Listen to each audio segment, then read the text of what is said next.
c'est parti, on teste, on expérimente ensemble, on fait du test and learn. Voilà, c'est un problème technique, au moins on aura essayé. C'est ce qu'on se disait tout à l'heure, Robin, on va avoir un super post LinkedIn à faire pour vous raconter comment est-ce qu'on fait un LinkedIn Live. Hein, on est en train de préparer du contenu là ensemble.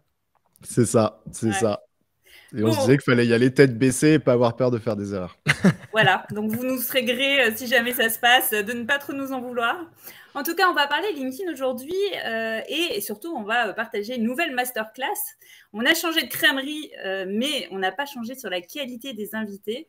Aujourd'hui, je suis donc super contente de vous proposer un échange avec Robin Conquet. Comment ça va, Robin? Très bien, très très bien. Merci beaucoup pour l'invitation, Florence. Oh, c'est moi qui suis ravie de t'avoir avec nous aujourd'hui. Tu es une de mes jolies découvertes, une de mes jolies rencontres de LinkedIn. Et je t'ai découvert grâce au contenu super pertinent que tu postes sur LinkedIn. Donc, la preuve que ça marche. En tout cas, c'était le premier pas. Et puis, il n'y a pas que ça. Tu as aussi un podcast, tu as une newsletter qui s'appelle DataGen. Donc, on va profiter de toi aujourd'hui. Super. Alors, c'est parti. C'est parti, c'est parti. Pourquoi ce thème de masterclass? Parce qu'en fait, chez Datalogy, tu sais, Robin, on a beaucoup de demandes de clients sur comment est-ce qu'on peut réussir à donner de la visibilité au projet data en interne, mais aussi en externe. Et en fait, on s'est dit que tu étais l'invité idéal. Hein. Tu as une chouette communauté sur LinkedIn. Tu produis des contenus sur les sujets data qui sont hyper intéressants. Et comme on va le voir tout à l'heure, il n'y en a pas beaucoup qui le font. Et donc, on va profiter de tes retours d'expérience. Tu es prêt à tout nous livrer là? Allez, je suis prêt. Shoot. Top.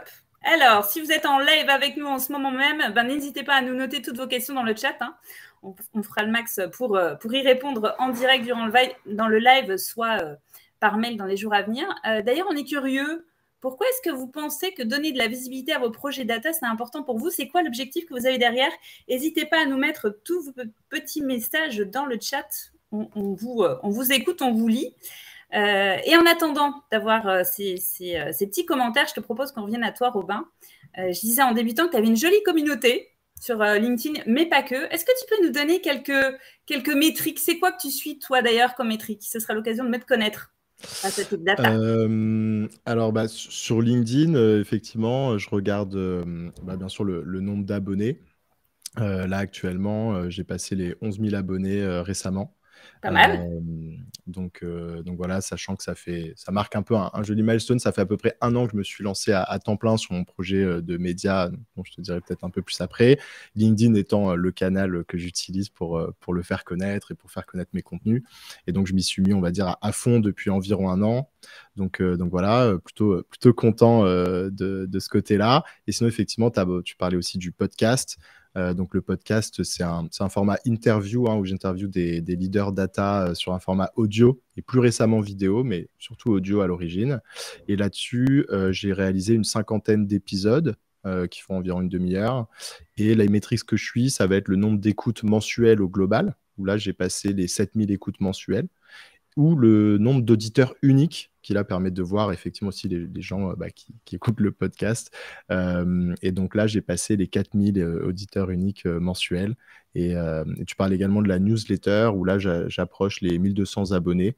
Donc c'est vrai qu'il y a, on va dire, un produit un peu annexe, qui est super intéressant également, mais on va dire ce que je développe le plus à la base, c'est vraiment le podcast, mais je trouvais ça intéressant aussi de proposer un complément. Donc dans la newsletter, je viens finalement synthétiser ce que j'apprends dans le podcast, proposer des petites synthèses, des interviews que je réalise avec des Elle est hyper bien, j'adore, je suis fan. Mais j'aime bien le ton aussi que tu as en plus. Je recommande, ça commence. Bon, écoute, tout ça, c'est des indicateurs qui sont sympas. Et comme tu le disais, c'est une communauté qui est encore assez jeune. Et c'est ça qui est vachement intéressant. Et c'est pour ça que je trouve que ton profil était particulièrement intéressant à inviter. Parce qu'en fait, tu n'es pas un producteur de contenu professionnel à la base. Tu es avant tout un expert de la data. Est-ce que tu peux nous raconter un petit peu ton profil? Comment est-ce que tu t'es retrouvé à faire des posts sur LinkedIn sur les sujets data? Bien sûr. Moi, en fait, j'ai commencé à la base dans un cabinet de conseil spécialisé en data qui s'appelle Artefact. Donc voilà, je suis resté à peu près 5 ans. Et effectivement, juste pour mon profil en 2 secondes, j'étais sur un poste de manager, comme on l'appelle dans le conseil, ou maintenant dans le jargon de plus en plus, finalement, en entreprise, ça s'appellerait Product Manager Data. Et donc, j'encadrais à ce titre une équipe de data analyst, de data engineer pour monter des projets data pour plutôt des grosses boîtes.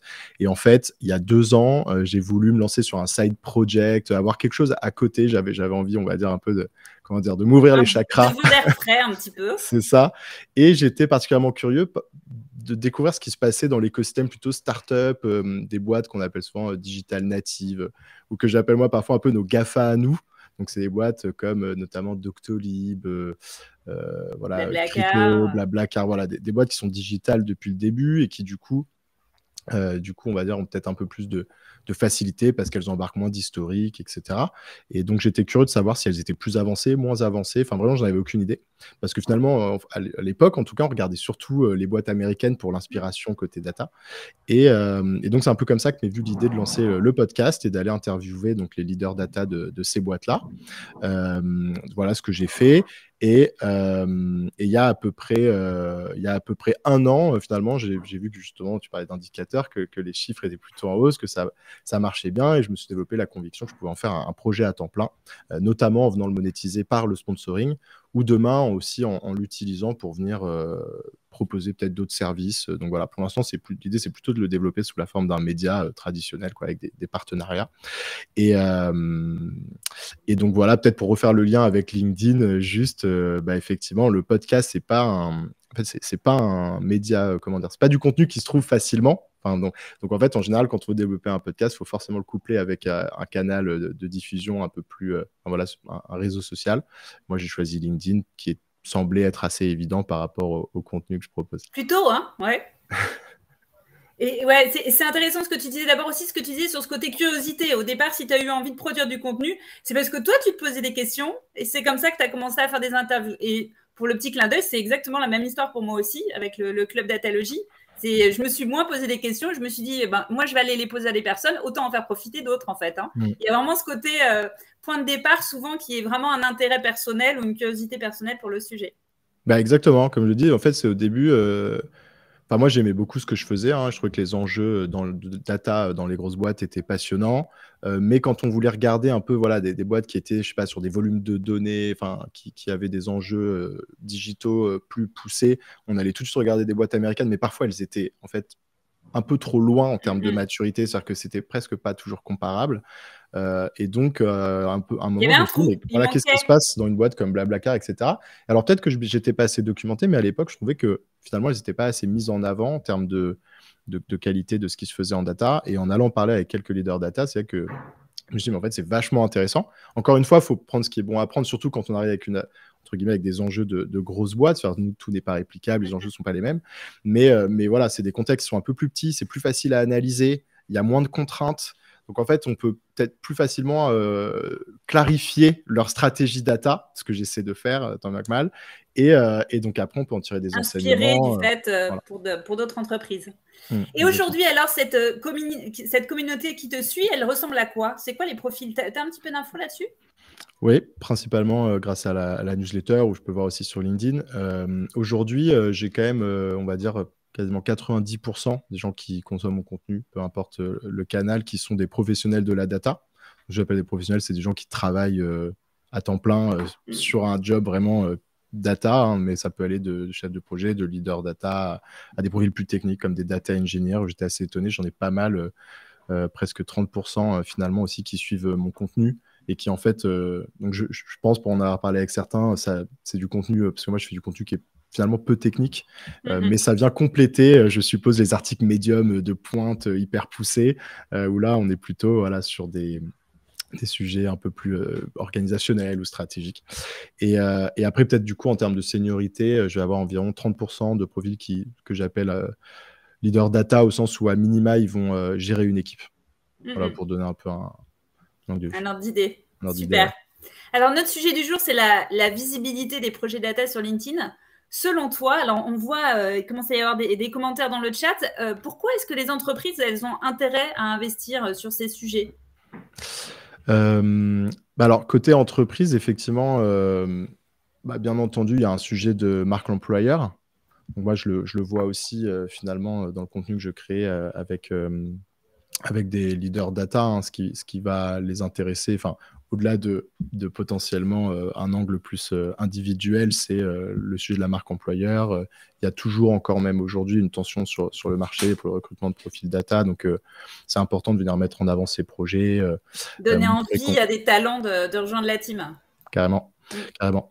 Et après, un enjeu à un niveau plus individuel pour chaque membre de l'équipe ou même pour le leader data, c'est un enjeu de self-branding pour continuer à mettre en avant ce qu'on fait, se faire voir. Et en fait, je pense qu'aujourd'hui, ça c'est quelque chose dont je me rends compte, c'est que en gagnant en visibilité sur une plateforme externe et en allant chercher, même si c'est pas forcément l'objectif ultime, mais un peu une sorte de validation par ses pairs à l'externe, un petit peu. Ça permet aussi de travailler un petit peu son développement en interne parce que du coup, ça va un peu venir valider pour les profils internes qui sont hors data. Voilà, le fait que l'équipe data de la boîte fait les choses correctement, en tout cas un peu de la même manière que ce qui se fait ailleurs, etc. quoi. Un peu au meilleur standard du marché. C'est souvent une problématique des boîtes de savoir comment est-ce qu'elles se positionnent sur ces sujets-là par rapport aux autres. Pour enrichir ce que tu viens de dire, il y a le côté RH, le côté recrutement. Il y a aussi le côté des fois, ce que j'ai pu voir, de valoriser les talents internes, parce que c'est aussi un moyen de les fidéliser, de valoriser et de donner envie à ces équipes de rester là. Et puis, parfois aussi de changer l'image de la boîte. On a envie de donner une image plus digitale, plus data de l'entreprise au sens large. Et c'est vrai que dans ces cas-là, donner de la visibilité sur LinkedIn, ça peut aussi faire partie des enjeux. En fait, c'est assez multifacette. Et comme tu dis, c'est externe, et des fois, c'est externe vers l'interne. Enfin, il y a des rebonds en plus. Tu crois que LinkedIn, c'est un bon canal pour tout ça, particulièrement ? Oui, je pense qu'aujourd'hui, c'est le canal un peu le plus évident. Après, je ne suis pas forcément expert du paysage des différents réseaux sociaux qu'on pourrait activer, mais sur le thème professionnel, en France, aujourd'hui, c'est quand même vraiment LinkedIn qui est, en tout cas, qui semble la plateforme la plus évidente. Alors que dans d'autres pays, il pourrait y avoir Twitter, dans plein de pays. Même moi, parfois, c'est vrai qu'on me demande, mais pourquoi tu n'es pas sur Twitter, etc. Donc, il y a quand même une communauté sur Twitter dans le monde professionnel qui est assez grande. Mais j'ai l'impression qu'en France, LinkedIn est quand même beaucoup plus développé. Donc après, d'un pays à l'autre, finalement, il faudrait peut-être se reposer des questions, mais... En tout cas pour la France, LinkedIn. Ouais. Très bien. Alors en préparant cet atelier, c'était assez intéressant parce qu'on a essayé de mettre à plat un petit peu tout ce qu'on ressentait, tout ce qu'on avait entendu.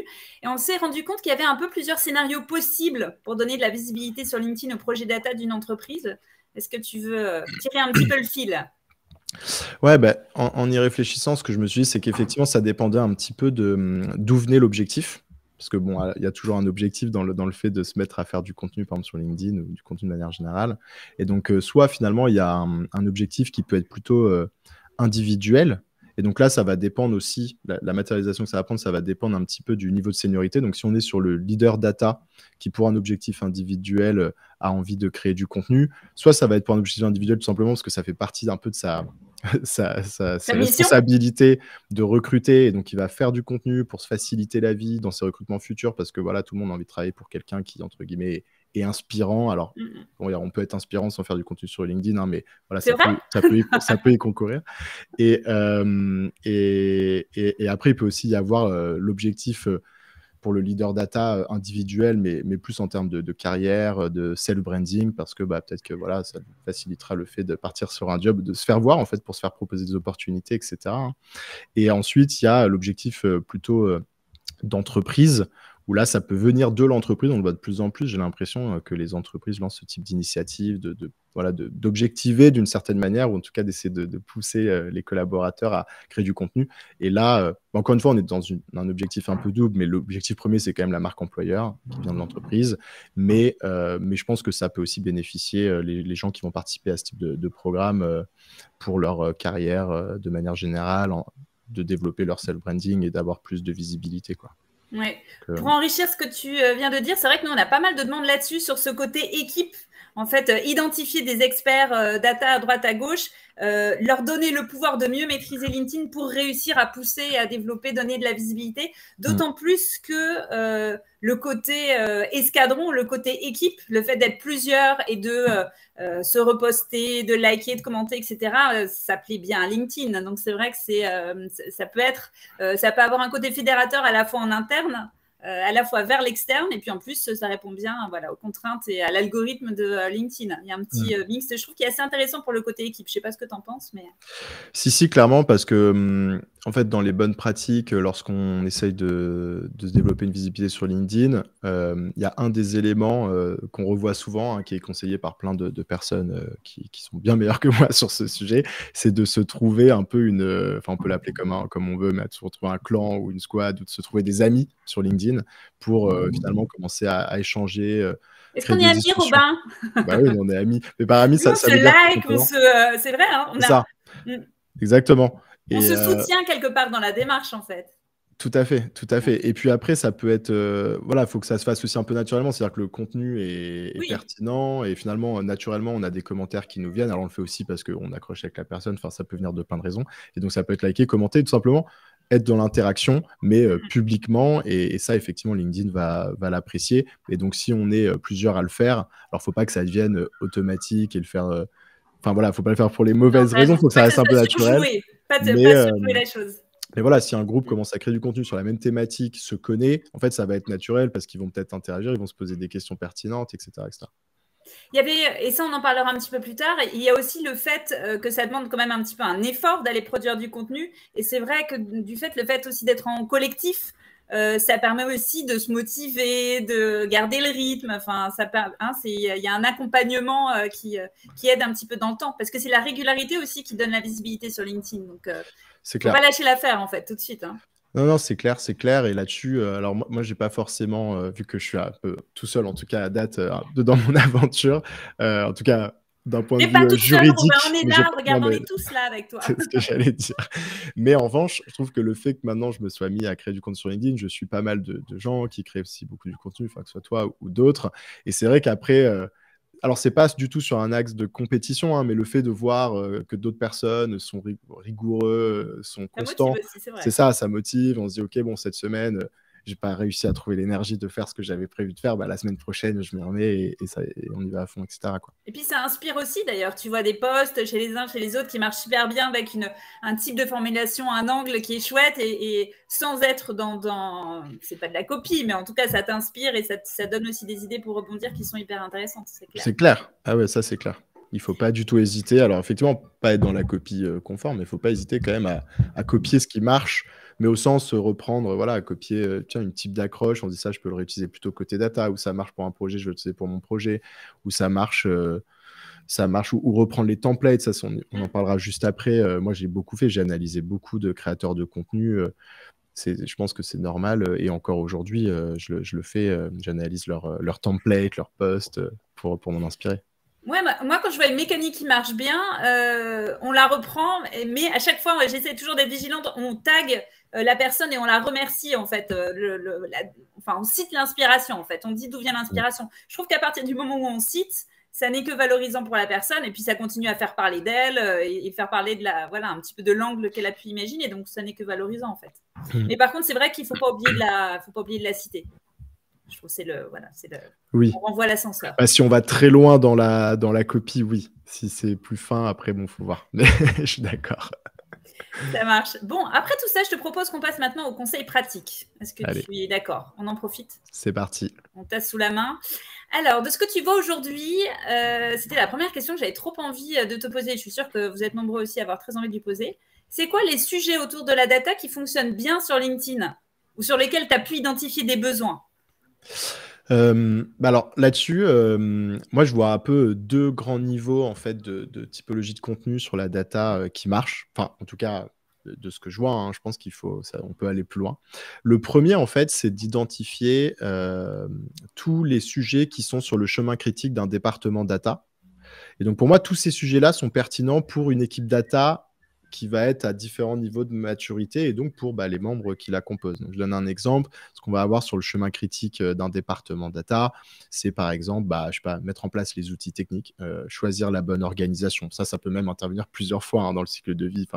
Mais je sais pas, mettre en place une culture data, évangéliser le business, créer les premiers dashboards ou les dashboards de manière générale, puis tendre vers du self-service. Tous les sujets dont on entend parler tout le temps. Mais c'est intéressant de mapper un petit peu, les grandes thématiques qui sont vraiment sur le chemin critique et jusqu'à des sujets qui sont plus récents. Donc maintenant, c'est le data mesh en ce moment qui a le vent en poupe. Et demain, peut-être que ce sera comment on intègre les IA génératives là, qui émergent de partout dans le département data, comment ça va transformer les métiers, etc. Donc voilà, des éléments les plus standards, où là, c'est plutôt pour des équipes data jeunes, jusqu'aux éléments les plus on va dire, nouveaux. Et sur ces sujets, vas-y, je t'en prie. Juste pour rebondir par rapport à ça, parce que je me dis que je suis sûre que j'entends déjà les voix des personnes qui nous écoutent qui disent mais est-ce que c'est si intéressant que ça de raconter les étapes par lesquelles on est passé ou comment est-ce qu'on a fait nous? Qu'est-ce que ça va apporter aux autres? Il y a souvent ce frein de se dire est-ce que ça va être utile? Est-ce que c'est si intéressant? Est-ce qu'on est si différent? Est-ce que ça va être waouh? En fait, alors déjà, je pense que ça, c'est quelque chose en termes de création de contenu qu'il faut réussir à garder en tête. Et c'est pas facile, parce qu'en fait, on évolue et donc on a tendance à trouver intéressant ce qui est intéressant pour nous. Et donc, il faut réussir perpétuellement à se remettre dans les pieds de personnes ou d'entreprises qui sont moins matures dans leurs problématiques. Et en fait, voilà. Alors, donc après, bien sûr, peut-être qu'en termes de volume, ça change. Peut-être qu'aujourd'hui, je dis n'importe quoi, je n'ai pas de chiffres, mais peut-être qu'aujourd'hui, il y a plus de boîtes qui sont sur des problématiques de self-service, peut-être un sujet plus chaud, que de boîtes qui sont sur une réorganisation. Ou tout simplement qu'il y a déjà pléthore de contenu sur le sujet, peut-être plus basique de l'organisation. Donc après, il faut quand même réfléchir un peu à tout ça. Mais globalement, il y a toujours des nouvelles entreprises qui se montent, des départements data qui se montent. Et donc qui ont toujours besoin... des gens qui seront intéressés par son retour d'expérience. Et moi, ce dont je me suis rendu compte, en tout cas avec DataGen, c'est que finalement, le retour d'expérience le plus pertinent pour... Alors, c'est pas le plus pertinent, parce qu'en fait, les deux sont pertinents, mais pour une boîte, il y a le retour d'expérience de Amazon qui est à des années-lumière, c'est pertinent, mais finalement, le retour d'expérience souvent qui va être le plus utile, c'est le retour d'expérience de la boîte qui a eu le problème il y a 1 ou 2 ans, parce qu'on peut s'identifier, on peut se projeter, donc il faut vraiment pas là-dessus penser que ce qu'on a fait est moins intéressant. Donc après, c'est juste, faut qu'il y ait assez de matière pour en créer du contenu autour de ça. Ça veut dire aussi qu'on ne dit pas que ce qui s'est bien passé. Non. Parce que c'est pas le plus utile. En fait, c'est ça, souvent, on se dit, OK, alors si je raconte ce qu'on a fait, ça va faire un petit peu auto-promotion parce que je vais raconter tout ce qu'on a fait de bien. Comment tu craques ça? Je suis assez d'accord avec toi là-dessus. Il n'y a pas de bonne ou de mauvaise approche. Je pense que si c'est un succès, il faut le dire et on a le droit aussi de célébrer ces succès. Mais bon, de tous les cas, il y a toujours eu des difficultés sur la route. Il y a toujours des enjeux. Il y a sûrement des choses qui ont plus ou moins bien marché. Et ça, effectivement, ça va donner du relief au contenu. Donc, il ne faut pas hésiter à l'intégrer dans la prise de parole ou dans le post LinkedIn, etc. Puis ça peut être particulièrement utile en plus pour ceux qui... Exactement. Et après ça, on en voit beaucoup. Des gros échecs, c'est vrai qu'on n'en parle pas beaucoup, mais c'est hyper intéressant. Typiquement, pourquoi pas, un contenu sur un projet qui n'a pas marché avec une rétrospective de pourquoi ça n'a pas marché en data, ça peut faire un contenu très intéressant par rapport à ce que tu viens de dire. C'est vrai qu'on voit souvent plutôt ça avec les startups qui racontent quand elles sont obligées de fermer. La lettre du dirigeant qui raconte ce qui n'a pas marché et ce qui a loupé. Mais c'est pas encore toujours dans la philosophie des grosses boîtes d'aller de partager avec humilité en fait ce qui a peut-être moins bien marché, mais qui est potentiellement fabuleusement utile pour d'autres personnes en fait. Clairement. Et donc ça, c'était un peu le premier niveau dont je te parlais. Et le deuxième niveau, c'est un niveau plus individuel. Et là, ça ouvre tout un nouveau champ de contenu. Donc c'est de se dire qu'est-ce qui est pertinent pour un data analyst. Et encore une fois, pareil, sur tout son cycle de développement de carrière, entre guillemets. Donc, ça peut être sur des sujets très techniques, alors vraiment des conseils sur du SQL, qui est le langage qu'utilisent par exemple les data analysts, ou sur des sujets beaucoup plus de management, comment j'interagis avec mon manager, comment je m'intègre dans la chaîne avec, je sais pas, les revues de code. Après, voilà, je suis pas expert du métier de data analyst, mais typiquement, donc ça, c'est des sujets sur lesquels j'ai plus de mal à aller, par exemple. Mais lorsqu'on le fait dans le cadre d'une entreprise, on a accès à tous ces experts qui, eux, peuvent créer du contenu. On peut faire parler ? pour des gens de leur corps de métier qui sont un petit peu moins avancés dans leur expérience, par exemple. Et donc là-dessus, ça ouvre des tonnes et des tonnes d'idées possibles. Et donc c'est pareil pour le data engineer, c'est pareil pour le chef de projet, c'est pareil pour le leader data, etc. etc. C'est top ça. Alors, ça, c'est un petit peu les grandes thématiques, comme tu disais, qui fonctionnent bien sur LinkedIn. Quel conseil tu donnerais pour réussir à trouver des idées de poste? Parce que ça, je suis sûre, on a tous la grande peur de la page blanche. Comment tu fais, toi? Raconte-toi un petit peu tes secrets. Bon, pas tous, hein, mais voilà, si tu peux nous partager. Alors, moi, effectivement, comme tu le disais, du coup, je vais citer un créateur quand même qui m'a beaucoup inspiré. Donc, je m'inspire de pas mal de créateurs de contenu qui sont pas forcément dans la sphère data, hein, parfois qui vont être dans d'autres sphères. Et donc, il y en a un en particulier qui m'a beaucoup inspiré qui s'appelle Justin Welsh, qui est vu aux États-Unis un peu comme le king de LinkedIn. Et donc, lui, il a une approche hyper, on va dire, rationnelle, ce qui me plaît pas mal. Mais voilà, c'est après, il y a plein d'autres méthodes qui marchent sûrement. Mais en gros, donc après, je l'ai remasterisé. Hein, donc si ensuite vous allez voir sa méthode, vous allez dire c'est pas du tout ce qu'a dit Robin. Donc je l'ai repris à ma sauce. Mais grosso modo, moi, il y a plusieurs points du coup auxquels je fais attention. Donc le premier, on va dire un peu si on disait que c'est une séance de brainstorming qu'on fait ensemble. Le premier, c'est identifier des thématiques. Donc ça, c'est comme on vient de le dire, ça dépend un peu de notre contexte, de ce qu'on a en main, typiquement des éléments voilà, sur la chaîne de valeur un peu data. Nous, en fonction de là où on est, peut-être que ça va réduire un petit peu la liste et c'est pas grave. Et on va s'intéresser à voilà, on va identifier les sujets sur lesquels on pense qu'on a de la matière entre guillemets. Donc je sais pas, disons, je dis n'importe quoi, voilà un peu une réorganisation, je sais pas, les choix techniques, des choses comme ça. Ensuite, il y a un deuxième point, c'est et donc voilà, ça rejoint un peu le premier, mais je réinsiste dessus, c'est d'avoir une matière première. Donc en fait, comme on l'a dit, si la matière première, c'est tout simplement on a l'expertise, on a fait le projet, c'est très bien. Parce que voilà. Ça suffit en fait. Ça suffit. Mais en gros, si on veut faire un retour d'expérience et qui apporte de la valeur, faut avoir eu l'expérience. C'est un peu ça le message, c'est que faut pas essayer de faire des choses sur lesquelles peut-être on est encore un peu trop frais. Ou sinon, il faut venir avec cette approche-là. Ou bien raconter les questions qu'on se pose. Exactement. À la limite. Ça aussi, Exactement. Ça peut aussi intéresser. Ouais. Comme là, nous, on est en train de faire un LinkedIn Live pour la première fois, on pourra raconter après. La bourde que j'ai faite, par exemple, ce matin en générant un post sur LinkedIn, enfin voilà, ce genre de choses, quoi. Ouais, c'est ça, exactement. Mais on l'aura vécu. Mais voilà, c'est ça, on l'aura vécu, on saura, il faudrait limite que tu aies la solution, mais... ça, c'est pas encore trouvé, ça. et donc voilà, bon, ça, c'est le top du top quand on a l'expertise, mais si on l'a pas, c'est pas grave, il y a d'autres manières de trouver de la matière première. Donc la deuxième, par exemple, ça peut être de réaliser des interviews ou des études, entre guillemets. Donc, c'est d'aller chercher le contenu soi-même. Donc, je dis n'importe quoi. Si on a absolument envie de faire du contenu sur un sujet, typiquement peut-être en particulier sur lequel on n'a pas encore, nous, développé l'expertise, et on peut se dire, tiens, je vais aller interviewer 3 boîtes qui l'ont fait, faire un petit peu un échange intéressant avec elles, et je vais pouvoir créer du contenu autour de ça.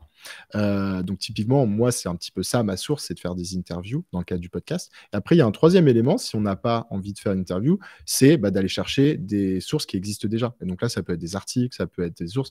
On voit souvent des contenus sur LinkedIn, j'ai lu tous les articles sur tel sujet. Je vous explique ce que j'en ai appris. C'est ça. Mais déjà, en gros, là, en positionnant ce point-là, donc ça rejoint un élément dont on pourra peut-être parler après, c'est que en fait, créer du contenu qui apporte de la valeur, ça prend du temps. Et ça, c'est quelque chose qui est difficile à court-circuiter, entre guillemets. Et donc, une fois qu'on a, OK, j'ai mes thématiques, maintenant j'ai de la matière première, c'est-à-dire que je vais pouvoir vraiment apporter quelque chose en plus à la communauté ou sur le réseau qui n'a pas été déjà dit, ou voilà, ça peut être... voilà, un angle particulier, en tout cas qui va avoir de la profondeur.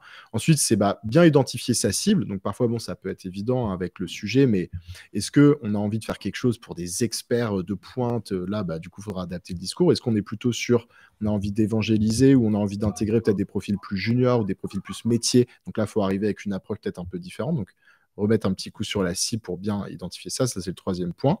Et ensuite, le quatrième point, c'est identifier la catégorie de poste, un peu le type de poste qu'on a envie de faire sur cette thématique. Et donc là, il y a un certain nombre de templates. Donc, encore une fois, je me suis inspiré de plein de créateurs là-dessus, mais il y en a plein. Je pense qu'après, on peut aussi en inventer soi-même. Mais les posts qui me viennent là, les plus évidents, ça va être par exemple le retour d'expérience. Ça, c'est le truc assez classique. C'est voilà comment on fait ça en 5 étapes, n'importe quoi. Et puis ensuite, on va faire un contenu un peu rédigé. Comment mettre en place la gouvernance des données en 5 étapes. Par Comment exemple. acculturer les collaborateurs. Embarquer son codir en 5 étapes. C'est ça. Et là, typiquement, on voit que ça peut être par rapport à sa matière première. Soit on l'a fait, et donc ça, c'est sur la base de notre expérience. Soit on est allé interroger, et c'est sur la base de l'expérience d'autres personnes. Soit on s'est documenté, mais de manière assez poussée pour que les gens se disent « Waouh, ils ont mis beaucoup d'heures dans ce travail-là. Ok, c'est du contenu de qualité. » quoi. Et ensuite, il peut y avoir un angle plus de raconter des stories. Donc ça marche très bien sur LinkedIn. Donc ça va être un angle où on est plutôt, voilà, on va vous raconter l'histoire de ce qui s'est passé. Et là, c'est juste qu'il faut qu'il y ait des trucs intéressants. Donc, bien sûr, il faut qu'il y ait un problème au départ. Ça peut rester la même chose. Hein. Ça peut être comment on a fait ça. Mais sauf qu'au lieu de dire en 5 étapes et de faire un post un peu carré, très pro, ça va être voilà, les péripéties, peut-être qu'il s'est passé un truc, voilà comment on a résolu le problème, voilà les personnes qui faisaient partie du truc, etc. Après, il peut y avoir des posts beaucoup plus, ce que j'appelle moi des zooms, c'est-à-dire là, vraiment, on va décortiquer quelque chose, n'importe quoi. Moi, dans mon cas, ce qui m'arrive de faire, c'est décortiquer la stratégie data d'une boîte et d'essayer de faire un post où on retrouve quelques éléments de la vision, quelques éléments de l'orga, quelques éléments de... C'est la même architecture, en fait, la même ossature de poste. Ouais, c'est ça, mais organisé différemment. Et donc là, ça va être un petit peu plus descriptif. Donc voilà, donc il y a plein de manières de le faire. Après, il peut y avoir des listes, n'importe quoi. Donc, par exemple... typiquement, quand si on a fait le travail d'aller lire toutes les ressources pour résoudre un problème, ça peut faire un post, voilà les 10 ressources que nous, on a utilisées ou qu'on trouve les plus pertinentes sur telle thématique. Et en fait, en réfléchissant comme ça, on voit qu'il y a plein de manières d'identifier des formats de contenu. Et par rapport à ce que je vous disais au début, donc si on met, ensuite, ça fait une matrice à je ne sais pas combien de dimensions, mais on a les thématiques, on a la cible, on a les personnes que ça va... les personnes qui vont porter le contenu, donc est-ce que c'est plutôt le département, est-ce que c'est plutôt quelqu'un à niveau individuel, etc. En fait, ça crée tout de suite énormément de possibilités.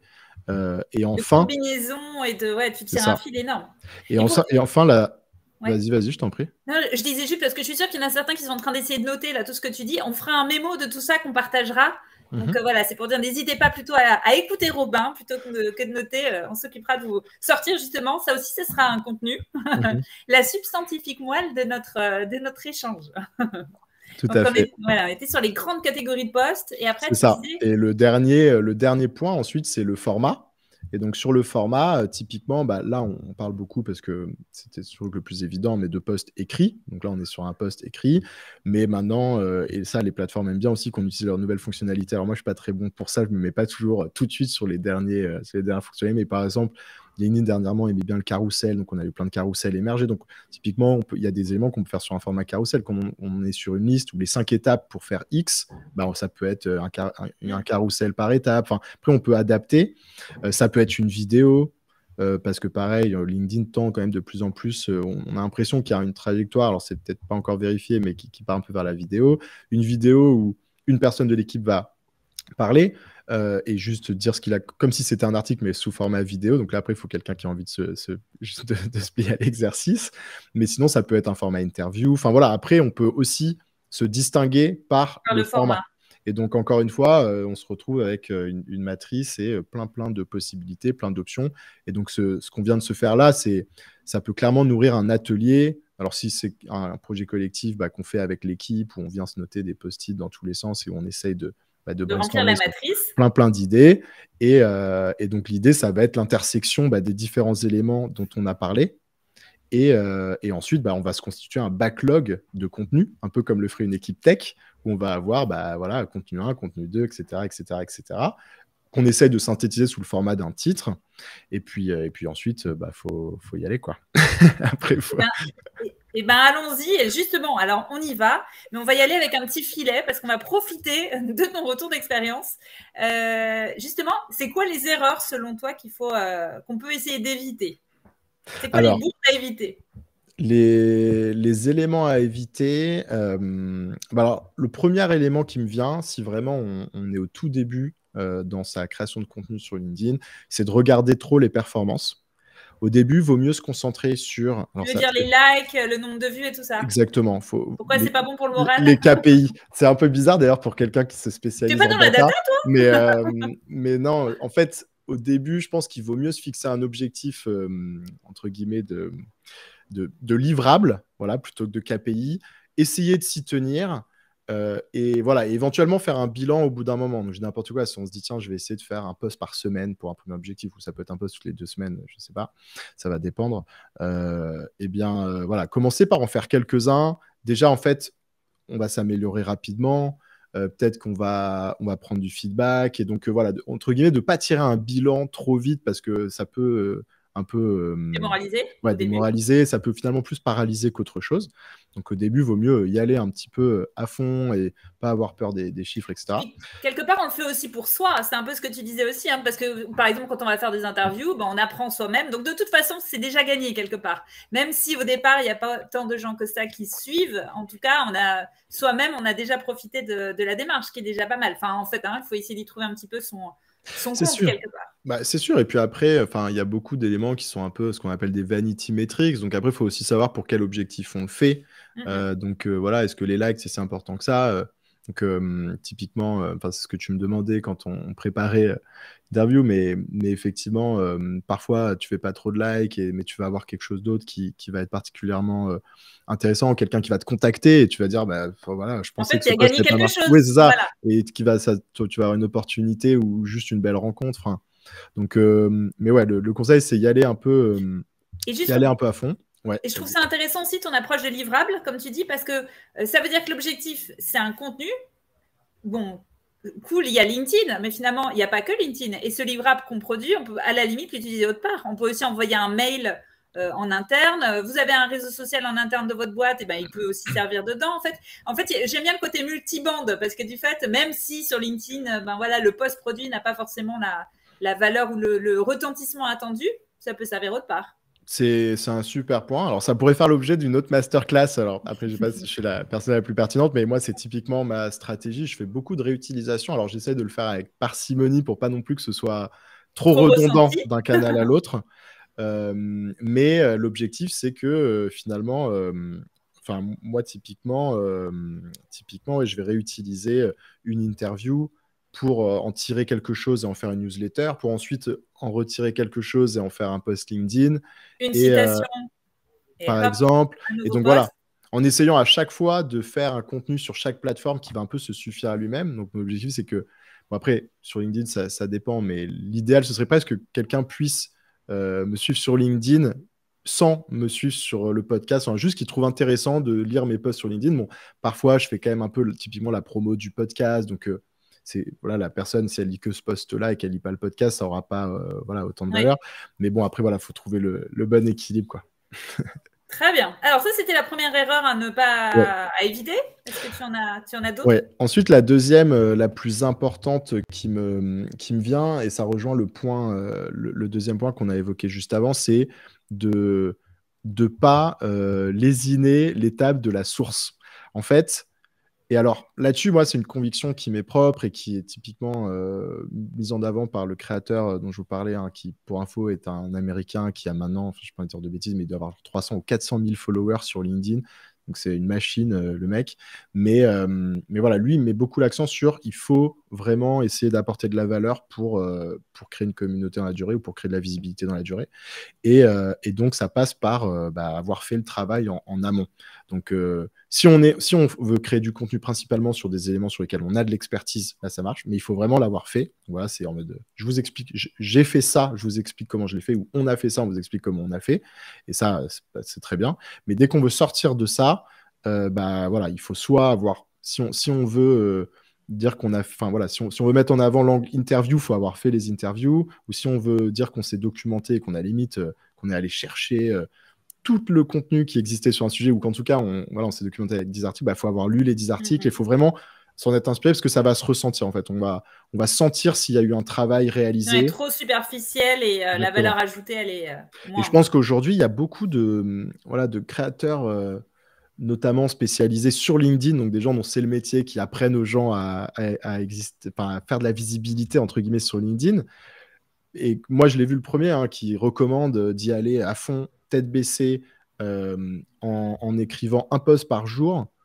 Et j'ai du mal avec ce conseil-là, parce que moi, je trouve quand même, en fait, si on arrive au bout d'un moment à écrire un post par jour à valeur ajoutée, bah là, oui, il faut y aller. Et on est une clair. tronche, hein. Mais... Non seulement on a du temps, Non, mais mais alors en bizarre. plus. Mais je trouve qu'au début, il vaut mieux travailler à faire des posts de qualité et ensuite essayer d'accélérer. Parce qu'effectivement, bah, le plus on en fait, le plus on a de visibilité.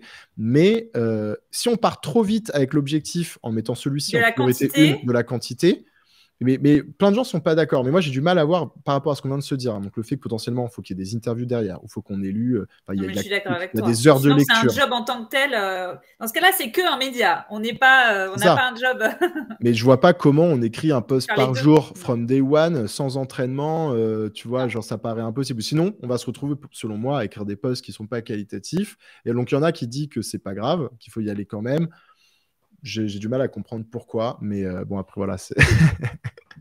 Un par mois, c'est pas. On va dire que du côté de LinkedIn et de ce qu'aime l'algorithme, c'est pas l'idéal non plus. Il faut un certain rythme, ça c'est sûr. Mais par contre, en tout cas, moi, j'ai pas eu de preuve pour l'instant. J'ai pas l'impression que quand je fais un post, ça m'arrive de temps en temps de faire un post par jour, mais je suis pas toute seule. Moi, j'ai une personne avec qui je travaille justement pour produire le contenu, donc ça aide aussi. Et des fois, j'ai même remarqué que quand j'étais à 3 posts par semaine, j'avais plus de visibilité que quand j'en faisais 4. Donc, c'est pas encore très. Je pense que l'algorithme. D'ailleurs, si dans le chat vous avez vos conseils par rapport à ça, ou en tout cas vos retours d'expérience, n'hésitez pas. Alors ça, c'était un petit peu les petites erreurs. Est-ce qu'on a fait le tour ou est-ce que tu penses encore autre chose? C'est bon pour toi? Bah alors sur les sources, effectivement, pas trop regarder les performances, sur les sources. Et après, non, pour moi, en fait, il n'y a pas d'erreur. En fait, l'erreur, c'est de penser c'est d'avoir peur de faire trop d'erreurs. Donc après, il faut y aller. Un flop sur LinkedIn, c'est pas grave, personne ne le voit. Enfin, en fait, c'est ça aussi, il faut savoir que... Au pire, non, mais voilà, personne ne voit. Personne ne le voit. En plus, les gens arrivent en cours de route. C'est-à-dire que parfois, on voit un post au début. Enfin, personne ne sait vraiment voilà, si ça a été un flop ou pas. Et puis, même si les gens savent, c'est pas grave. Et en fait, surtout, on progresse vite. Dans l'écriture, notamment, mais ou même dans l'approche, dans le fait de choisir les bons sujets, ou dans le fait de commencer à avoir des retours, de se dire, ah, mais tiens, ce poste-là, je ne pensais pas qu'il allait intéresser autant de gens. Puis on se rend compte que c'est un peu, ça rejoint ce qu'on disait au début, qu'il y a plein de boîtes ou de gens qui sont à un niveau de maturité un peu différent. Et donc, du coup, c'est un contenu qui est pertinent pour eux. Et puis, petit à petit, la stratégie se pose. Et on commence à réussir à se créer un peu un système où on se dit, tiens, OK, nous, nos thématiques, c'est celle-ci. Bon, après, il faut enrichir régulièrement. Nos formats de prédilection, c'est ceux-là. On en a testé plusieurs, ceux-là qui marchent bien. Et puis voilà, on itère.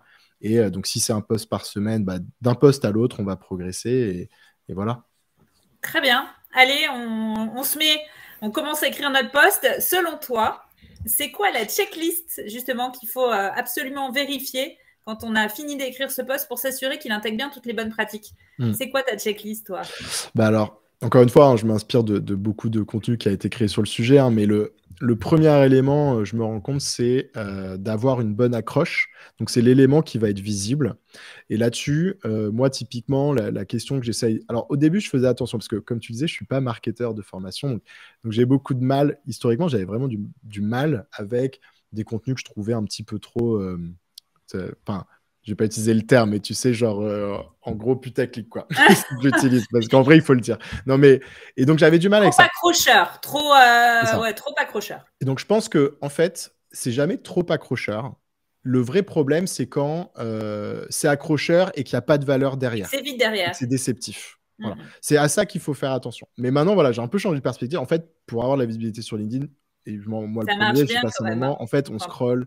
Pour choper voilà, quelqu'un, il ne faut pas faire des accroches ennuyeuses. Donc, en gros, moi, la question que je me pose, c'est est-ce que je peux rendre cette accroche moins ennuyeuse? Donc, parfois, je fais un truc très ennuyeux. Enfin, pas ennuyeux, mais je fais un truc vraiment basique en mode le truc classique. Machin en X étapes, etc. Parfois, ça marche. En fait, si on fait quelque chose qui vraiment va apporter de la valeur, ça peut suffire. Je veux dire, si c'est comment faire ça en X étapes et que voilà, ça peut marcher. Ou si c'est j'ai lu tous les trucs, je vous résume les 5 points. Des trucs comme ça peuvent marcher.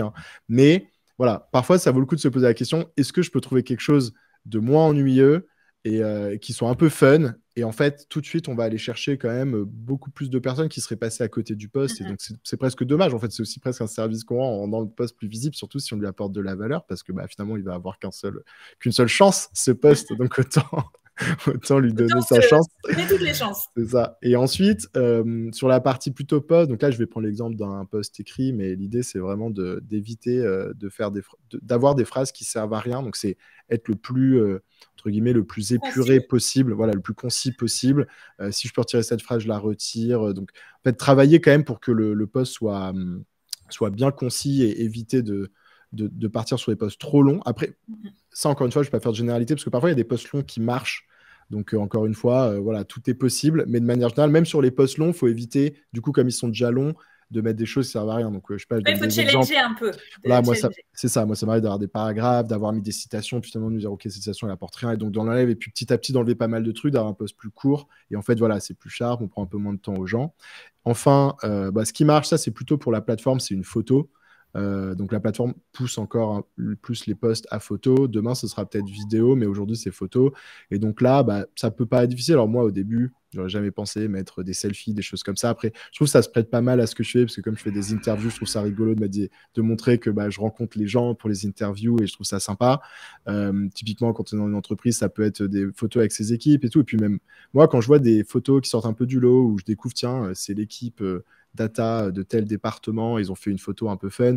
Franchement, je trouve ça cool. Sympa. Donc, je pense qu'il ne faut pas hésiter. Donc là, pareil, ça peut faire partie du brainstorming. Pas forcément à l'aise avec moi, c'est ma CM. À chaque fois, elle était là, mais il faut te prendre en photo, il faut faire un selfie. Mais non, moi. C'est ça. Après, voilà. Ça marche bien, t'as raison. C'est étonnant, mais ça marche. Et puis finalement, c'est sympa. C'est sympa. Je pense que en fait, il y a notamment un peu un ras-le-bol de plein de gens sur le fait que le réseau devienne un petit peu trop comme Instagram. Alors, je pense que il y a effectivement, alors faut peut-être l'utiliser avec parcimonie. Voilà, faut pas non plus mettre un selfie pour tout et n'importe quoi ou sur chaque post. Mais moi, je trouve ça sympa en fait aussi d'humaniser un petit peu le réseau. D'en apprendre plus ou de voir les gens en vrai, au-delà de la photo peut-être plus corpo, entre guillemets, de LinkedIn, de présentation. Et ensuite, donc ça, post épuré, je l'ai dit, et éventuellement une conclusion. Donc voilà, en fait, c'est l'accroche. Au milieu du post, faire attention à ce que ce soit bien épuré. Une conclusion, c'est-à-dire, en fait, ça dépend de l'objectif du post. Donc, ça peut être une conclusion typiquement avec un call to action. Donc, est-ce que l'objectif, c'est que les gens vous suivent? Est-ce que l'objectif, c'est que les gens aillent lire une ressource supplémentaire? Donc, là, voilà, il faut une petite conclusion qui renvoie. Ou est-ce que c'est que les gens interagissent avec le post? Donc là, il faut le mettre. Donc, il faut trouver un angle. Donc, ça peut être, par exemple, je ne sais pas, si vous partagez une ressource, une liste de ressources, ça peut être des choses du style... je partage des listes de ressources régulièrement, n'hésitez pas à me suivre pour pas rater les prochaines. Ou ça peut être taguer quelqu'un en commentaire qui est en train de mettre en place ce type de projet. Enfin, voilà, essayer d'aller... Le fameux call to action. Le call to action. Et puis voilà, grosso modo... c'est pas mal déjà. Très bien. Je vois le temps qui file. Je suis curieuse. C'est quoi ton post sur LinkedIn qui a le plus cartonné depuis le début? Mon post sur LinkedIn qui a le plus cartonné depuis le début. Alors, c'est assez marrant parce que du coup, je suis allé voir. Et alors, encore une fois, ça dépend un peu de la métrique qu'on positionne. Donc, j'ai regardé, si on regarde sur le nombre d'impressions, c'est un post qui remonte pas mal. Donc, j'étais assez étonné, tu vois. Et c'est un post que j'avais fait justement, qui était un peu un bilan. Donc là, c'est dans les formats dont on parlait tout à l'heure. Parfois, je fais un post aussi qui est plutôt un bilan de où j'en suis. Donc là, c'est plutôt un peu les backstage, les dessous de mon aventure. Et donc, je faisais un petit bilan de où j'en étais, etc.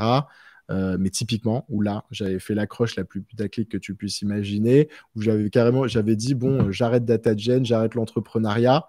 J'avais sauté 3 lits. Donc ça, c'est vraiment... Limite, ça, c'est border. C'est la seule fois que je l'ai fait, mais tu vois, c'est quand même dingue de se rendre compte que c'est le post qui a le mieux marché. C'est un post que j'ai fait il y a quasiment un an. J'écris des posts genre 3-4 fois par semaine, parfois, ou parfois seulement 2, mais depuis presque un an. Et ça reste le post qui a fait le plus d'impressions parce que j'ai fait une blague dans l'accroche, quoi. Donc après... Bon, mais tout le monde a eu peur que tu laisses tomber DataGen. Attends, c'était... Et donc, voilà. Et après, si on le prend plutôt sous l'angle des... Ah non, j'inverse. En fait, celui-là, c'était pour les likes. Pardon, c'est si on mettait les likes. Et si on met les impressions, c'est-à-dire le nombre de vues, là, c'était un post que j'avais fait sur les différents profils data, donc où j'ai réexpliqué, voilà, il n'y a pas que des data scientists dans les départements data. Voilà, j'ai expliqué qu'il y avait aussi des data analysts, des data engineers, etc. Et c'était un post qui se voulait un peu plus accessible, pédagogique. Et donc ça rejoint ce qu'on disait tout à l'heure sur les niveaux dans la cible. Donc en fait, quelque chose qui est pas mal, lorsqu'on veut aller chercher de la visibilité, encore une fois, ça dépend de l'objectif, mais c'est d'alterner sur des posts qui sont vraiment dans notre cible, on va dire, d'experts. C'est-à-dire, moi, par exemple, les gens qui vont aller écouter le podcast le plus souvent, c'est quand même des gens en général qui s'intéressent à la data de manière assez forte, donc vraiment qui sont dedans. Mais ça peut valoir le coup de temps en temps de faire des posts qui vont toucher une cible plus large, c'est-à-dire des gens qui ne bossent pas en data, parce que le fait qu'ils viennent interagir avec mon post va par répercussion, peut-être faire découvrir mon contenu à des gens de leur réseau qui bossent en data, enfin, tu vois, des choses comme ça. Et donc, ça peut valoir le coup parfois d'aller chercher des posts un peu plus, qui sortent un petit peu qui sont vraiment à la limite, on va dire, un peu plus accessibles ou qui touchent une cible plus large. Donc voilà, ça peut faire partie de la stratégie. Mais donc, typiquement, tu vois, les 2 posts qui ont le plus marché en termes de visibilité sont des posts qui rentraient dans ce dernier point que je te dis. Un, où je parlais de mes backstage, donc là, ça intéresse les gens qui me suivent, qui ne sont pas forcément data, qui sont, je sais pas, mes potes, enfin, les gens de mon réseau de manière générale. Et de l'autre, un post plutôt pour n'importe qui s'intéressait à mieux comprendre quels étaient les 3-4 profils data. Et donc, ça fait assez sens. Mais ça ne veut pas dire que je vais me mettre à faire que des posts comme ça non plus. Non, bien sûr. Oui. Et puis, je pense que tu as raison. Il faut varier les plaisirs. Mais le côté un petit peu provoque, ça marche bien. Moi, le post qui a le mieux marché nous, chez Datalogy, c'était un post provoque aussi, où c'était avec un carrousel. Et la première image, c'était un projet data n'est pas un projet humain. Ça n'est que de la tech. Et ben, il a over-cartonné parce qu'en fait, ça accroche la curiosité. On va me dire, mais non, mais on ne peut pas penser ça. Et en fait, voilà, le jeu marche bien. Et je trouvais aussi le fait de... l'autre post, c'était, je citais les 10 influenceurs data, enfin en tout cas les gens qui avaient de la visibilité sur LinkedIn sur les sujets data que je trouvais les plus intéressants. Tu étais dedans, il y avait David Guerrado, enfin toute la tribu était là. Et en fait, ça a beaucoup viralisé parce que chaque personne a elle-même tagué d'autres personnes et valorisé d'autres personnes. En fait, ça marche bien quand on propose aux gens de valoriser, pas de se valoriser eux-mêmes en fait, mais de valoriser d'autres personnes de leur entreprise, et ça a fait une vraie traînée de poudre, et en plus hyper utile parce que ça permettait de découvrir plein de pépites au sein de chaque entreprise. Ouais, c'est clair, c'est un très bon point. Ça, c'était la petite découverte. Alors, il est 51. Je te propose encore une astuce hyper intéressante. C'était ta routine LinkedIn pour produire du contenu. Parce que ça, c'est quand même le sujet de pas mal de monde. C'est quoi ta routine à toi ? Alors, comme j'expliquais, ça a pas mal bougé. Mais dernièrement, j'essaie de me fixer l'objectif d'atteindre justement un post par jour de qualité. Bon, après, de qualité reste à définir. mais donc, c'est l'objectif que je me fixe. J'arrive pas chaque semaine. Et donc, dans ce cas-là, je me suis créé, donc après avoir brainstormé plutôt avec moi-même, comme je le disais, sur les différents éléments qu'on a présentés un peu plus haut, je me suis finalement calé sur, voilà, je vais avoir un post par semaine qui présente le podcast que je sors cette semaine, parce que je fais un épisode par semaine. Donc là, c'est une interview avec un head of data. Donc après, le format peut un peu changer. Parfois, ça peut être un how-to, donc comment faire si la personne a parlé de ça dans le post, ou ça peut être plutôt un côté histoire. Voilà, ça c'était exceptionnel, le développement du département data, n'importe quoi. Et ensuite, ça peut être un post sur un élément qui m'a marqué. Et là, c'est plutôt remonté dans des épisodes du passé. Donc moi, j'essaie de m'inspirer du contenu que je produis. Et l'objectif, parce que voilà, encore une fois, j'en reviens à l'objectif, reste finalement de faire découvrir le podcast. Donc après, parfois, j'en sors un petit peu de ça, mais ça reste objectif. Et ensuite, je vais avoir un post long où là, c'est plutôt vraiment un peu voilà, ce que j'appelle le breakdown, où je vais de manière assez descriptive, un peu plus long, présenter un élément sur un podcast. Donc là, typiquement, je vais réutiliser souvent ma newsletter, tu vois, pour reprendre l'exemple de la réutilisation, comme tu disais. Tu vois, donc là, déjà, ça me fait 3 posts sur la semaine, normalement, qui sont assez calés. Et ensuite, je vais avoir un post où là, c'est plutôt un post prise de recul sur des enseignements que j'ai tirés ou des insights intéressants que j'ai tirés de tous ces échanges. Et donc, je te prends un exemple. J'ai fait un post, par exemple, qui pour le coup était assez accessible, qui a bien marché, qui était pourquoi les head of data sont passionnés par leur job. Parce que c'est une question que je pose dans mes interviews. Et donc, du coup, j'avais 50 réponses de Head of Data qui m'avaient donné la réponse. Et je me suis dit, c'est intéressant parce que je voyais du coup des trends, quoi. Quels sont les éléments qui reviennent souvent, etc. Donc, ça va être un exemple, mais je peux t'en citer d'autres. Ou ça peut être l'exemple justement des profils data qu'on retrouve dans les départements, où je m'étais rendu compte au fur et à mesure des discussions et en entendant aussi d'autres gens qui où on parlait souvent du data scientist et de l'extérieur, quoi, les équipes métiers. Alors, pas toutes, hein, mais ça peut arriver que pour les gens, voilà, il y a data scientist et les autres, après, c'est pas très clair. Et donc, je trouvais ça intéressant de faire un post autour de ça, en disant voilà ce que moi j'observe dans les podcasts et je le mets en contraste avec un peu l'idée reçue qu'ont les gens. Donc, ça, c'est un exemple. Et après, il y a un autre type de post qui est plutôt le post un peu bilan, tu vois, comme je te disais, qui est un post un peu plus. Voilà, pareil, un petit peu plus où je raconte un peu où j'en suis, où je donne des news sur ce que j'ai fait, etc., etc., quoi. Et donc, dans la semaine, tu fais ça comment? Tu bosses. Alors, comme tu disais, hein, ton objectif, c'est d'en faire un média. Donc, c'est vraiment le cœur de ton activité aujourd'hui. Mais ça s'organise comment? C'est chaque matin?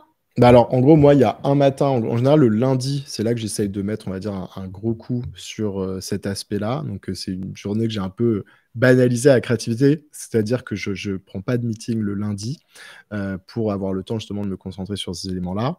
Et donc là, je vais justement planifier les posts de la semaine, donc c'est-à-dire du mardi jusqu'au lundi suivant. Je publie pas le week-end.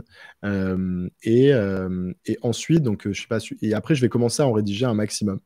Donc, je sais pas, supposons une semaine où vraiment je suis au top de ma forme le lundi et genre ça fuse, je vais réussir à avoir planifié ma semaine jusqu'au lundi suivant et peut-être que je vais avoir rédigé le post du mardi, du mercredi, je vais avoir un squelette pour le jeudi, tu vois, peut-être un truc comme ça. Et après, bah, tous les jours, j'ai pour objectif de finaliser le post du lendemain. D'accord. Donc, en général, ce qui se passe... C'est pas mal ça comme technique. Tu fais le gros à un moment de ta semaine et ensuite, du jour au lendemain, tu as le petit... il faut avoir terminé pour demain. Exactement. Et tous les matins, je me réveille et donc je publie le post du jour et après, j'essaye de finaliser le post du lendemain. Donc, si j'ai le temps, je le fais direct. Comme ça, c'est fait. Et sinon, bah, après, dans la journée, je trouve un moment. Parfois, j'ai des journées où j'étais midi et là, tu fais comme tu peux. Et après, j'ai une petite phase aussi où je fais relire mon post. Donc, à ma copine, notamment. Voilà, ta copine. Alors, j'adore parce que c'est un vrai secret d'alcôve. Mais c'est vachement intéressant en même temps parce que tu as raison et on n'y pense pas toujours. Le fait d'avoir... Elle est dans la data? Pas du tout. On va tout savoir. Bah, en plus, voilà, donc si elle relit et qu'elle comprend et que ça... Enfin, voilà, c'est que... Alors ça, je trouve ça justement un challenge intéressant. Super intéressant. Et tu vois, typiquement, on parlait de l'exemple d'entreprise, ça pourrait valoir le coup de faire intervenir des gens du métier parce que, alors ça dépend, si on parle de sujet très technique, c'est pas la peine. Moi, j'ai une approche qui n'est pas toujours très technique. Et donc, je trouve ça hyper intéressant parce que je joue un peu au ping-pong avec elle où parfois, elle va me dire « Attends, mais ça, on comprend pas du tout ce que tu as voulu dire. » Et parfois, je sais que c'est juste que c'est trop data et que c'est normal. Et parfois, du coup, ça me challenge. Je me dis « Ouais, t'as raison, c'est pas clair. » Et en fait, ça aide beaucoup. Alors, après, il faut avoir quelqu'un avec qui on peut le faire. Ça peut être quelqu'un en travail, etc. Mais moi, je suis impressionné. Je pense qu'il y a quand même plein de gens qui rédigent leur contenu tout seul, etc. Mais je trouve ça vachement dur parce qu'au bout d'un moment, on a la tête dans le guidon, on se rend pas compte. C'est hyper dur de soi-même être confiant. Et puis, il y a aussi des jours où, je sais pas, on a plus confiance en ce qu'on fait que d'autres. Donc, c'est pas mal d'avoir quand même quelqu'un pour jouer là-dessus. Tu développes sa culture data en même temps, c'est pas fabuleux ça. Exactement. Et ben génial. Et ben écoute, on arrive tout doucement à la fin de notre échange. Alors, je t'ai posé d'autres questions quand on a préparé cet échange et on les partagera dans le petit mail débrief où je t'ai demandé quelles étaient les personnes qu'il faudrait suivre selon justement pour suivre tes bons conseils, à la fois des experts pour réussir à faire des posts qui déchirent et puis aussi des gens de l'univers de la data. Donc, on en profitera, on découvrira tout ça dans le petit mail récap. Où est-ce qu'on te retrouve pour suivre tout ça typiquement, vu qu'on parle de LinkedIn aujourd'hui, vous pouvez me retrouver sur LinkedIn, hein, donc Robin Conquet, comme ça s'affiche, et me suivre ou me demander une demande d'ajout. Effectivement, j'essaie de publier au maximum. Il y a le podcast qui s'appelle Data Gen, donc Gen avec un espace entre data et gen, et lui, il est disponible sur Spotify, Apple Podcast, toutes les plateformes, où là, on est plutôt sur un format interview qui dure une demi-heure, avec plein de sujets variés. Preneur de vos retours. Après, vous pouvez écouter le podcast et me dire ce que vous en pensez sur LinkedIn. Et la newsletter. Et la newsletter, voilà, pour un format peut-être un peu comme sur LinkedIn, mais un peu plus approfondi, où là, ça se lit en 3-4 minutes chaque semaine. Ça arrive le jeudi et c'est un retour d'expérience avec une personne. Et donc, il y a eu des épisodes récemment avec des directeurs comme je disais, de boîtes comme Doctolib, Blablacar, et maintenant de plus en plus aussi avec des plus grosses boîtes. J'en ai fait un récemment avec Pernod Ricard, j'ai Decathlon qui arrive, donc l'idée c'est aussi de venir se diversifier petit à petit. Et d'ailleurs, tu as des formules pour les entreprises, non ? Bah oui, effectivement, comme je l'expliquais, l'objectif, c'est de monétiser le podcast via des partenariats de sponsoring. Et donc, finalement, le podcast, c'est un super canal pour venir faire découvrir ces stratégies data ou pour faire passer des messages pour les entreprises. Donc, en ce moment, j'ai des partenariats avec différentes boîtes, hein, que ce soit des éditeurs de logiciels, des instituts de formation ou des entreprises qui vont avoir des enjeux de recrutement ou des enjeux de visibilité. Et donc là, ça peut prendre différentes formes de partenariat, mais donc voilà, pas hésiter aussi à me contacter via LinkedIn. Et en plus, une super occasion de venir papoter avec toi. Exactement. Et de Exactement. découvrir ce qui se passe ailleurs aussi, parce que tu es quand même très immergé dans l'écosystème. Bah, c'est un peu, oui, le concept, c'est aussi d'en profiter pour savoir ce qui se passe dans les autres boîtes, ouais, via le podcast. Exactement. Eh bien, écoute, super. On a mille merci. C'était hyper intéressant. On a profité de tes conseils pratico-pratiques, de tes routines. On sait tout, presque, on va dire. Je pense qu'on ne verra plus d'un même œil les posts que tu postes sur LinkedIn. On ne te suivra plus de la même manière, ça c'est sûr. Et puis, on espère surtout à toutes les personnes qui nous ont suivis aujourd'hui que ça leur a donné envie. Et peut-être le courage et l'audace d'aller poster sur LinkedIn, peut-être même de faire un LinkedIn Live comme nous. C'est bon, on l'a fait. Donne. Merci Robin pour cette grande première avec toi. Et puis nous, on reste connectés tous les deux. Yes. Et puis voilà, puis évidemment, n'hésitez pas à suivre Datalogy, la page entreprise Datalogy, ou sinon mon profil, Florence Axel. Voilà. Et ben, écoutez, à très très bientôt pour une prochaine masterclass. À bientôt Robin, merci beaucoup. Merci beaucoup Florence et merci tout le monde.